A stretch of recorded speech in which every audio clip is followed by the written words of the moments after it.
Radio சிட்டியின் பக்தி studio. இன்னைக்கு நம்ம பேச போறது ஒரு பரிகார தலம் அப்படின்னு கூட வச்சுக்கலாம். ராகுவிற்கு உரிய தலம் திருநாகேஸ்வரம். ராகு தலம்னு சொல்லக்கூடிய ஒரு அற்புதமான திருத்தலம் எங்க இருக்கு? கும்பகோணத்திலிருந்து காரைக்காலுக்கு போகக்கூடிய வழியில ஒரு 7 கிலோமீட்டர் தூரத்தில் அமைஞ்சிருக்கு. ஒருத்தருடைய ஜாதகத்துல 7வது இடத்துல ராகு இருந்தாக்கா அவங்களுக்கு திருமணம் தாமதமாகுமா, அவங்களுடைய இல்லற வாழ்வு அப்படிங்கிறது அவ்வளோ சிறப்பாக இருக்காது அப்படின்னு சொல்கிறாங்க. அந்த மாதிரி இல்லற வாழ்வு சிறக்கணும்னா ராகுவினுடைய அருள் தேவை. 5ஆம் இடத்துல ராகு இருந்ததுனாக்கா புத்திரதோஷம் ஏற்படுமா. அதனால் இந்த திருமணத்தடை, புத்திரதோஷம் இதெல்லாம் நீங்கிறதுக்கு திருநாகேஸ்வரத்துக்கு போய் வழிபாடு செய்தால் அதெல்லாம் நீங்கும், நல்லது நடக்கும்னு சொல்லுவாங்க. பாடல் பெற்ற திருத்தலங்களில் காவிரியினுடைய தென்கரையில் இருக்கக்கூடிய 127 தலங்களில் இது 29வது தலம். அப்பர், சுந்தரர், சம்பந்தர் இவங்களால பாடல் பெற்ற திருத்தலம் இந்த திருநாகேஸ்வரம். காவிரியினுடைய தென்கரையில் இருக்கக்கூடிய 127 சிவத்தலங்கள்ல இது 29வது தலம். அப்பர், சுந்தரர், சம்பந்தர் இவங்க எல்லாருமே பாடின ஒரு பாடல் பெற்ற திருத்தலம். நந்தி தேவர், சூரியன், ஆதிசேஷன், அகலிகையினுடைய கணவரான கௌதமர், நளன், பாண்டவர், வசிஷ்டர், இந்திரன், பிரம்மா, பாகீரதன் இவங்க எல்லாருமே இங்க வந்து வழிபட்டு இருக்காங்க. நளன் தன்னுடைய அந்த இழந்த மனைவியை தமயந்தியை மீட்கிறதுக்கு இங்க வந்து இந்த தலத்து இறைவனை வணங்கியிருக்கார்.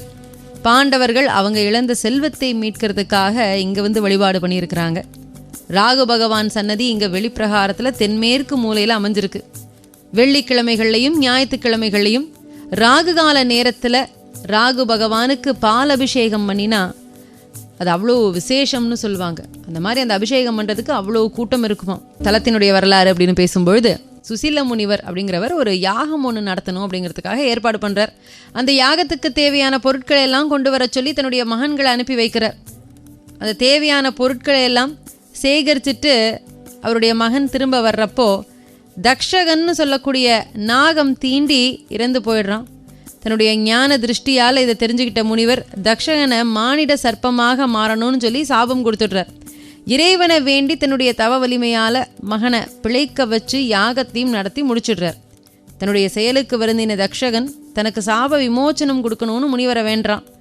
அதுக்கு முனிவர் தக்ஷகன் கிட்ட, நீ பூலோகத்தில் மானிட சர்ப்பமாக அநேக ஆலயங்களில் போய் சிவனை வழிபாடு செய்யணும். ஒரு சிவராத்திரி அன்னைக்கு முதல் ஜாமத்தில் கும்பகோணத்தில் இருக்கக்கூடிய நாகநாத சுவாமியையும், 2வது ஜாமத்தில் திருநாகேஸ்வரத்தில் சுயம்பு லிங்கமாக இருக்கக்கூடிய நாகநாதரையும், 3வது ஜாமத்தில் திருப்பாம்புரத்திலையும், இரவில் நாகப்பட்டினம் காரோணத்தையும் வணங்கி வழிபட்டு மறுபடியும் திருநாகேஸ்வரம் வந்து வழிபாடு செய்தால் உன்னுடைய சாபம் நீங்கும்னு சொல்லிடுறாராம். தக்ஷகனும் அந்த மாதிரி வழிபட்டு திருநாகேஸ்வரத்துக்கு வந்து இரவில் நாகநாதரை தரிசனம் பண்ணினப்போ அங்கேயே தங்கிவிடக்கூடிய எண்ணம் அவருக்கு வந்துடுது. உடனே நாகேஸ்வரரை வேண்டி குறைகளெல்லாம் வந்து தெரிவிக்கிறவங்களுக்கு தென்மேற்கு மூலையிலிருந்து அருள் பாலிக்கக்கூடிய வரத்தை வாங்கிட்டு அங்கேயே இருக்கிறார். இதுதான் இந்த தலத்தினுடைய வரலாறுன்னு சொல்றாங்க. இந்த தலத்தினுடைய சிறப்புன்னு பேசும்பொழுது இங்க மூலவர் நாகேஸ்வரர் சுயம்பு மூர்த்தியாக அருள் பாலிக்கிறார். இந்த தலத்துல ராகு பகவானுக்கு பால் அபிஷேகம் பண்ணும்போது பால் அப்படியே நீல நிறத்துல மாறுது. இந்த கோவில்ல ஒரே சன்னதியில கிரிகுஜாம்பிகை, லக்ஷ்மி, சரஸ்வதி ஆகிய முத்தேவியரும் காட்சி கொடுக்கறாங்க.